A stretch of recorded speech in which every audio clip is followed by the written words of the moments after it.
Hi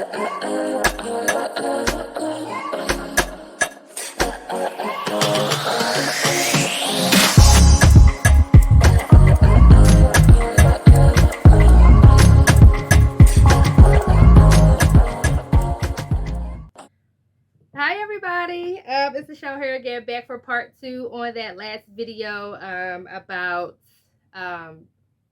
what to incorporate baby food. Um, well, first of all, I gotta do the intro, obviously, but my name is Nichelle. I'm a full spectrum holistic plant-based doula, and I have this channel to give information about womb health and pregnancy, and all of those things related. So if you like the topics and you love what you hear on the channel, please be sure to subscribe. So this is a unconventional video for me, but I had to come back on here for part 2 because I wanted to talk about, I thought about it. I wanted to talk about something about extended breastfeeding. So a lot of people, I know I'm going to have a lot of people saying that my baby is too big to be on the breast and that she's too old and that she should be eating table food, which she does. She eats 3 meals a day, and 2 snacks, and she drinks hella water. So I wanted to come on here and say traditionally, our ancestors fed their children until they were 6. Now, personally, I'm not going to do that, but my daughter has been having a lot of trouble weaning. I didn't have those issues with my other 2. They weaned at about 15, 18 months. But this one, maybe it's because she is my last child. I think that she is having difficulty separating, um, because I became a stay-at-home mom when I had her. With my other 2, I went back to work in about 3-4 months, but I never worked with her. So we breastfed strictly without no bottle, without no substitutions, without anything. And so she is having a hard time separating because she has not been separated from me for extended periods of time.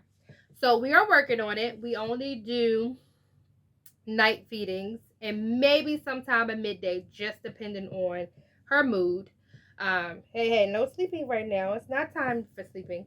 Um, but depending on her mood, but mostly just night feeding. So we are definitely weaning, because maybe even like 4 or 5 months ago, she was actually still trying to feed as if she was an infant. Like she would stay on me for the whole night, and dream eat. And so we're definitely making strides towards weaning.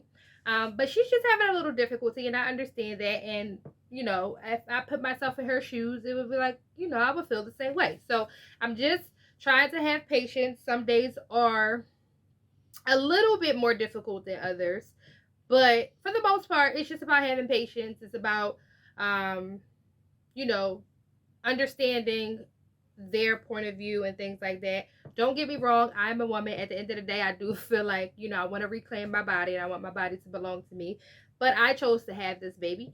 And whatever she needs, especially, I love nursing just because, like, when she is dealing with any kind of like cold, or which is very rare, or maybe like a fever. A couple times she's had a fever here and there. But it goes right away. I mean, it's so quick. It's never,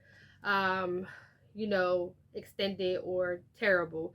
But this is our journey, and I think that everybody has to live their own journey, without judgment and without, any of that stuff. Like, it is what it is. Like, I'm going to do what I want to do in my household, and you're supposed to do what you're going to do in your household. So, if we look back into history, when we're looking at wet nurses, and we're looking at how our indigenous people, and our ancestors and our great grandmothers, fed their children.